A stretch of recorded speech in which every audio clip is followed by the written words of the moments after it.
Welcome to the Dog Trainers Podcast, a podcast created by dog trainers, for dog trainers, or anyone who's ever fallen in love with man's best friend.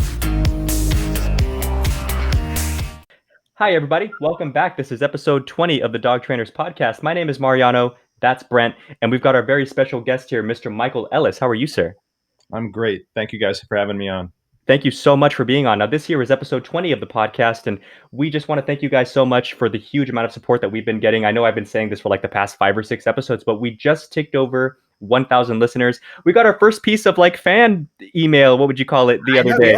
Yeah, we've had several little pieces, but this one was really sweet, and it made me kind of feel like Michael Ellis for a second, where someone was like, "Thank you so much for doing what you're doing because you've helped my business so much."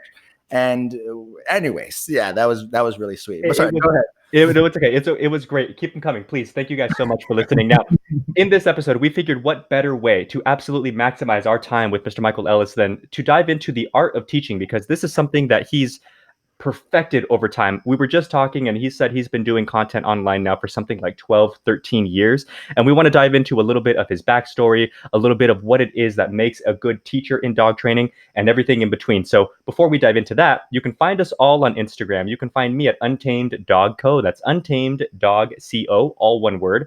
Brant's is all one word as well. It's Canis Behavior, Canis Behavior.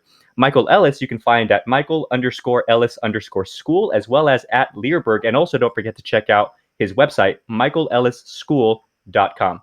Over to you, Brent. Yes, sir. All right, everybody. So for those of you guys who do not know who Michael Ellis is, Michael Ellis is probably one of the best educators of our generation, of our time in dog training, right? He has provided us with wonderful content through Leerburg and through his school for the last 12, 13 years. And I mean, we're just so grateful to have him on. And to kind of help give you a little bit of a prompt. The whole point of this podcast, in essence, is to provide value for up and coming dog trainers. And one of the big things that to me would really add value to people is understanding the journey. Right. Sometimes when we look at a professional like yourself and we see your content and your teaching ability, it's really hard for us to know that once upon a time, like, you weren't good at stuff. Right. Sure. and you know, there's a lot of, you know, especially speaking for my own generation, there's a lot of impatience. There's a lot of huge desire to want to get good really fast. There's a lot of passion that kind of sometimes go misdirected. And so, you know, we'd really like to dive into understanding a little bit more of your story, how you started, what your passions were, who your mentors were, et cetera, et cetera, et cetera, because this is a journey. I've been doing this now for 12 years myself, Mariano, almost 10 years now. And it is a journey. And you would have asked me when I was 18 years old, I wouldn't have told you like, yeah, I'm going to be a professional dog trainer. Yeah, no, I didn't think that. It was one of those things that you follow your passion, you follow your heart. As Tyler Muto said last week, he said, you know, dog training can be very mentally stimulating if you allow it to be. And I couldn't agree more. So anyways, let's go ahead and hand it over to you, Michael. Again, thank you so much for being on this podcast. Let's dive into the story that is Michael Ellis. Sure. Thank you guys again for having me on. I really appreciate it. I think you hit on a couple of things that are really important, right? We live in a time where people are sort of enamored with instant gratification, right? You can get a lot of things fast. You can get information fast. You can get lots of things fast. But we all know that expertise there takes time, period. There's no shortcutting it. And we're in a good time in that you have access to lots of information that frequently took longer to acquire. Like, I came up through the dog training club system, I'll talk about in a second, through that club system.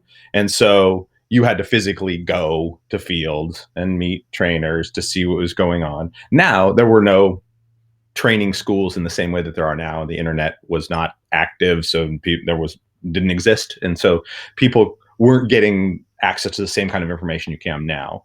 And so that is great. You can jumpstart certain things. You can get an education faster than you used to be able to, but you can't shortcut the hands-on experience. It just takes time. You got to do it. You got to be there. You got to see it. Somebody can tell you something, but regardless of, and that may make sense to you, but that doesn't mean you know it. You know it in your body and your heart. And like like, I've seen this, I've done it, I've felt it. I know what it should feel like, all those kinds of things. So hopefully the passion that people have for training is what allows them to stay in long enough to get good at it, because there aren't going to be shortcuts there. There are shortcuts to information, but not shortcuts to true knowledge, the real kind of knowledge. And so I grew up in Southern California, grew up in San Diego. Nice. Yeah, bugged the parents relentlessly as a kid to get a dog, and they finally caved when I was about 13, and they let me I wanted a Doberman. They said no Doberman, but they let me get a German Shepherd. Oh, even better. Everybody thought Dobermans were vicious, and I was enamored with them for all the wrong reasons, of course, as a kid, because I thought they were cool looking, whatever. But I got a German Shepherd, and the parents demanded that I train it. If I was going to have the dog, I had to take care of it and train it. So I went to the local German Shepherd dog club and took an obedience class, and that got me connected with people in the club, and I started getting into junior handling, and I'd kennel sit for one of the older couples that ran a kennel, and I got into showing dogs all through into high school and through high school. And so it was a hobby. And in high school, I was 18 probably. I was at a dog show, and there was a police and Schutzhund demo at this dog show. And I saw that, and I'm like, okay, that's for me. That's totally, I got to do that. So I went home and immediately looked up what a local Schutzhund club. None of the dogs I had were even remotely suitable for that. Yeah. They weren't going to be doing it. So I started doing decoy work because I was young and able-bodied. So they're like, here, put the sleeve on, do this. Right? And work your way in, kid. Go ahead. Work your way in. So I was involved in that. I got in that way, and I was involved in AKC obedience and dog shows and all that kind of thing. No intention of turning it into a career at all, right? And so it was a hobby. And as I went through college, still a hobby. And I taught like an obedience class for pet stores. I worked a little bit for a friend's kennel to make money on the side part-time while I was going to school and stuff like that. But I didn't envision this as a career, sort of like you had said. Right? No. What did you envision as a career? Actually, I was going to be a biologist. So my degree's in biogeography, so resource conservation, ranger, like environmental planning, that kind of stuff. So yeah, that's a girl I dated. That's her major and still is. Yeah, maybe she'll become a world-class dog trainer. Yeah, maybe who knows where life's going to take you? I can tell you, not where you think it's going to take you. That is. Sure. Yeah, I thought for sure I'd be like an environmentalist involved in that stuff. So, as I went into that, it just happened that while I was in school, one of the clubs that I'd worked with had some new members, and they asked if I would come and help show them the ropes a little bit. So I did some kind of little weekend clinic for a group of trainers at one of the Schutzhund clubs that I'd been going to, and it went reasonably well. And so another club nearby had asked about hosting a seminar type thing, and they said, well, he did a good job, you want to do it? And so I went and did another one, and it literally started like that. I was competing in dog sports and doing that stuff as my hobby, and I would do a seminar here and there, and over the course of several years it started to pick up steam. I didn't advertise, I didn't start a business. Clubs just started to ask me to do these things. And at a certain point, it started to really pick up. And so for 14 years, I guess it was, I traveled and gave seminars to dog training clubs and organizations. So police departments, military, various dog clubs, from agility clubs and competitive obedience clubs, and lots of bite sport clubs and that kind of thing. And at some point in there, I'm like, well, I guess this is my job, right? It got busy. I'm still gonna save the animals. Yeah, it got busy enough that I'm like, this is what I'm doing, I guess. And in that process, I realized very quickly in the early seminars that I was doing that you can know how to do something, but teaching other people to do it is a completely different skill set, right? And so my wife is actually has a teaching credential, and she gave me some strategies for teaching, and I started paying attention to that and started to think about that. I realized one of the first seminars I did, I realized that people are going to ask you about everything you do, every little tiny thing. Like, how do you hold the tug exactly? Like, what are you standing on when you give it to the dog? How do you do this? And I'm like, hold on a sec, let me figure it out. It's like as a dog trainer, if you're doing it for a long time in that sense, then there are things that you just figured out and you don't remember when you figured them out, and you're not, you just do it a certain way. And so I started to pay attention to all those things, and I started to break them down. I started to read about teaching strategies. I started to, when I got up in front of people and talked, I learned to pay attention to their facial expressions and whether they understood what I said or not. I spent time thinking about different ways of saying the same things. So I started teaching myself to be a teacher ultimately.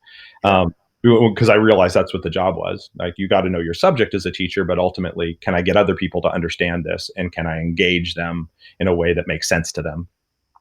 And so that was a perfect laboratory for that. While I was doing these seminars, I got to land myself in front of a new group of people every week. Every weekend I was in someplace different.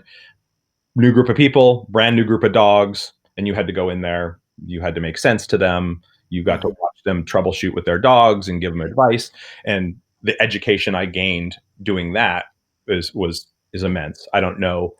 It would take 5 lifetimes to get that information, to get that kind of education if I didn't have kind of dive into that. Right. And at the end of that period of time when I was doing seminars a lot, after this was 2009 is when I opened the school. So 2007 and 8, those last couple of years, I was doing about 40 to 45 seminars a year. So I was flying someplace different every weekend. So I'd fly out on a Wednesday or a Thursday, and I'd come home on a Monday, and I'd fly out again somewhere else. And at that period, I got to the point where I'm like, I can't travel anymore. I'm losing my mind. And so I had a choice at that point to open up a dog training business. I'm like, certainly. And I'd done that, like, while my wife was in grad school and we were in New York. I did seminars, but at that time I'd do, 1 a month kind of thing. And so I trained pet dogs on the side and all that kind of thing. So I figured I could start a training business, but I'd really spent the last decade getting good at teaching trainers to be better trainers. And so, let's open up a dog trainers school. And so I did that in 2009 and started in a warehouse in Fairfield, and it went well. And you're doing okay. You're doing all right. Right just before I opened the school, I hooked up with Leerburg. So actually, Cindy Rhodes. How did that happen? Tell us about that. Yeah, so Cindy Rhodes, Ed's significant. Because we used to think you were Leerburg, right?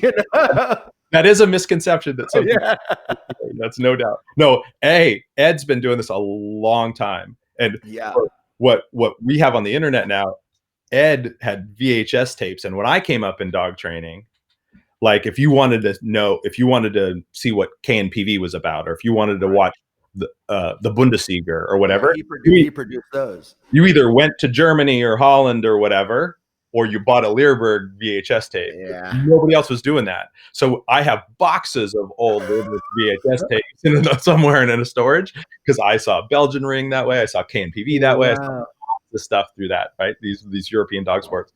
And so he was hugely influential on me, because that content just wasn't available. The internet didn't exist. Yeah. And so I was doing a seminar in Minnesota, and Cindy Rhodes, Ed's significant other, very good dog trainer, showed up at the seminar. We really clicked, and she went back and told Ed, and Ed came to the next seminar I did in that area, and he's like, "Hey, you want to do videos?" And I had said, "Yeah, I've been wanting to, but I don't have time. I can't stop what I'm doing now. I go somewhere every weekend and find the time to film and script them." And he's like, "Okay, well, we'll take care of it." So the initial videos he shot at seminars.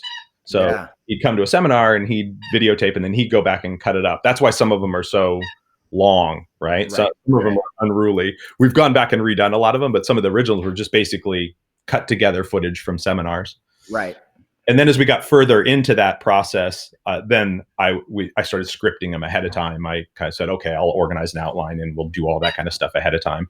But the original ones were just shot up at seminars. But it was huge, because that got me out there in a way so that when the school opened, people were already starting to know who I was due to that kind of stuff as well. So it was hugely helpful in letting me get the school started and stopping traveling at that point in time.